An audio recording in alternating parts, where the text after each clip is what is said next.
Society కార్యదర్శి వంశీ శ్రీనివాస్ ఉన్నారు. వంశీ శ్రీనివాస్ ఈ సొసైటీ ప్రారంభం నుంచి కూడా యాక్టివ్గా ఉన్నారు, senior journalist. Vamsi garu, hello.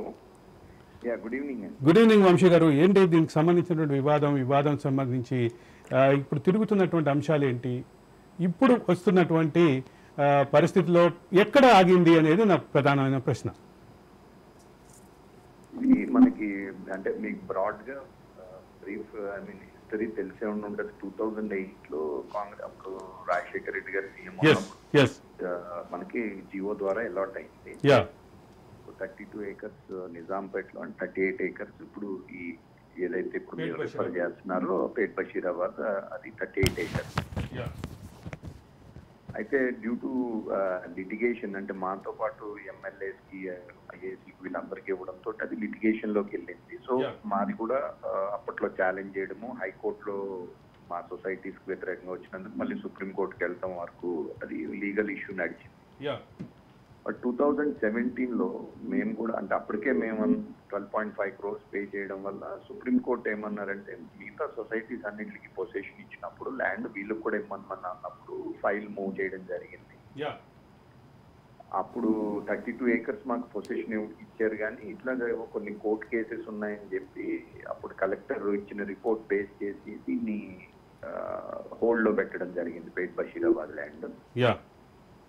తర్వాత మేము గవర్నమెంట్ లీడర్ రెవెన్యూ, ఆయన అప్పట్లో GP revenue legal opinion government తీసుకోవాలని డెసిషన్ తీసుకున్నప్పుడు ఆయన చాలా క్లియర్ గా చెప్పింది ఏంటంటే ఇది పూర్తిగా గవర్నమెంట్ ల్యాండ్. ఇది గత అనేక రౌండ్స్ లో లిటిగేషన్ లో కొన్ని పార్టీస్ యాజిటేట్ చేసినా కానీ వాళ్ళకి కేసులు ఏ రోజు కూడా ఏ కోర్టు కూడా ఇది గవర్నమెంట్ ల్యాండ్ కాదు, ఇది ప్రైవేట్ ల్యాండ్ అని చెప్పింది ఎక్కడ లేదు.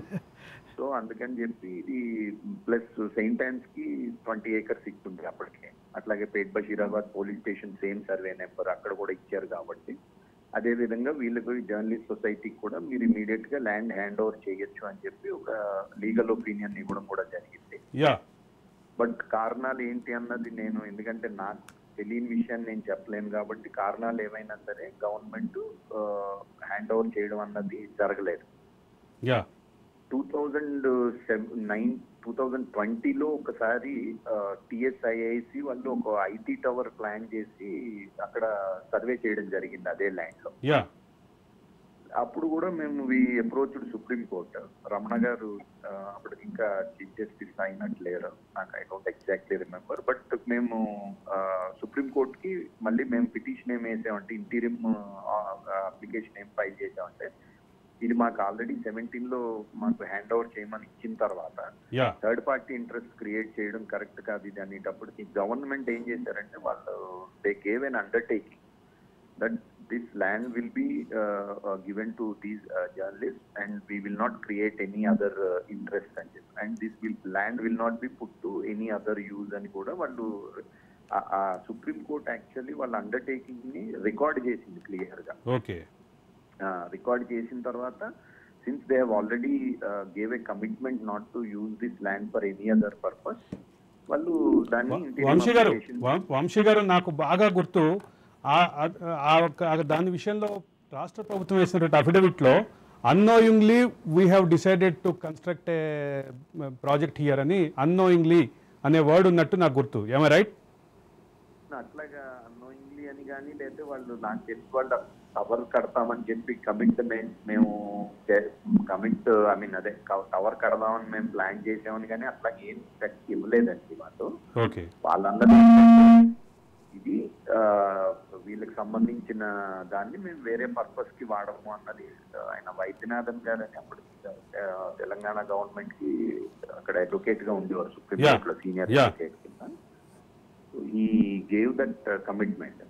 Then subsequently 2022 August లో 25th August 2022 లో రమణ గారు ఏం చేశారంటే మా సొసైటీ వరకు, మిగతా సొసైటీస్ అన్ని ఓన్లీ లేఅవుట్ డెవలప్ చేసుకోవడం వరకే పర్మిట్ చేస్తే మా సొసైటీ వరకు మెంబర్స్ కూడా ఇండివిజువల్ గా అలాట్ చేయించుకున్న తర్వాత వాళ్ళు కన్స్ట్రక్షన్ కూడా చేసుకోవచ్చు అని చెప్పి చెప్పడం జరిగింది.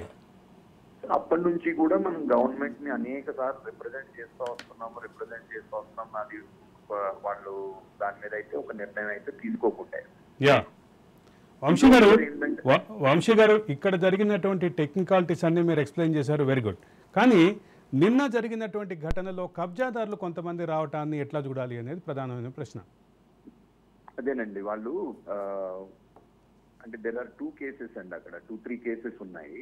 ఒక కేసులో ఒక 6 acres వరకు వాళ్ళు ఈవెన్ ఇల్లీగల్ గా కూడా కన్స్ట్రక్షన్స్ కట్టడం జరిగింది, కొన్ని షెడ్స్ లాగా అది వేయడం జరిగింది. గతంలో వాళ్ళ మీద మేము కేసు ఈ ల్యాండ్ గ్రేవింగ్ కేసులో అతను అరెస్ట్ కూడా అవడం జరిగింది, మళ్ళీ బయటకు వచ్చాడు అతను. ఆ 6 acres గురించి వాళ్ళు టైటిల్ సూట్ కూడా ఓడిపోయారండి సివిల్ కోర్టులో. 2011లోనే టైటిల్ సూట్ ఓడిపోయారని విన్నాను నేను.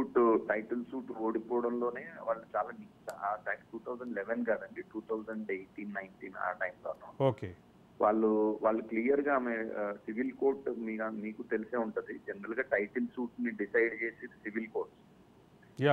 సో ఈయన ఎవరి దగ్గర అయితే ఈయన ఎవరైతే 6 acres క్లెయిమ్ చేసి ఆయన పలానా వ్యక్తి దగ్గర కొన్నానన్నాడో ఆ డాక్యుమెంట్స్ ఏమి కూడా ఈ కుడ్ నాట్ ప్రొడ్యూస్. ఓకే. అంతేకాకుండా ఆమె అబ్జర్వేషన్ ఏం చేసిందంటే, జడ్జి ఏం అబ్జర్వ్ చేశారంటే, ఈయన ఎవరి దగ్గర అయితే కొన్నానంటున్నారో వాళ్ళకు కూడా టైటిల్ లేదు, వాళ్ళ టైటిల్ కూడా ఎస్టాబ్లిష్ కాలేదని చెప్పి సో ఈయన క్లెయిమ్స్ కొట్టేయడం జరిగింది. ఓకే. బట్ ఈ హైకోర్టులో ఏంటంటే నాట్ టు డిమాలిష్ అని చెప్పి ఒక ఇంటీరియం ఆర్డర్ తెచ్చి దాని మీద సస్టైన్ అవుతున్నారు. ఈ అనదర్ 32 acres కు సంబంధించి కూడా ఏంటంటే వీళ్ళు మేము చాలా అంటే ఫ్రివలస్ కేసు, ఏదో మాకు మొత్తం ఊరంతా మాదే, అప్పట్లో నిజాం వాళ్ళ వాళ్ళ క్లెయిమ్ అట్లా ఉన్నది. బట్ నోవేర్ అంటే 70s నుంచి కూడా చూస్తే కూడా అనేక కోర్టు కేసెస్ మేము మొత్తం వాటిని నిన్న పోలీసు కూడా మేము అవన్నీ డీటెయిల్ గా చూపెట్టడం జరిగింది.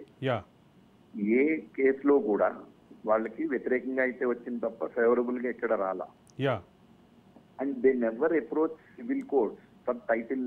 ఇది ఎంతసేపు హైకోర్టులో రావడము, ఏదో రిట్ ఆఫ్ మ్యాండమస్ ఏదో ఒక ప్లీజ్. అంటే ఇది ఏంటంటే ఒక 100 మంది ఒక 10 మంది ఒక కేసు వేస్తారు, పోయిన తర్వాత మళ్ళీ ఇంకో 10 మంది. సో మొత్తం మీద ఇవంతా కూడా ప్రక్రియని ఆపటానికి చేసినటువంటి ప్రయత్నాలుగా చూడాలి. వాళ్ళ క్లెయిమ్ వాళ్ళు చూసుకుంటున్నారు వాళ్ళు కోర్టులో, బట్ వాళ్ళకి ఎక్కడా కూడా రిలీఫ్ అయితే రావట్లేదు. వాళ్ళది ఇది అని ఏ రోజు కూడా ఏ కోర్టు కూడా నిర్ధారించలేదు. థ్యాంక్ యూ వంశీ గారు, ఒక డీటెయిల్డ్గా ఈ ప్రక్రియని మొత్తాన్ని ఎక్స్ప్లెయిన్ చేశారు. ధన్యవాదాలు. Thank you for your phone in.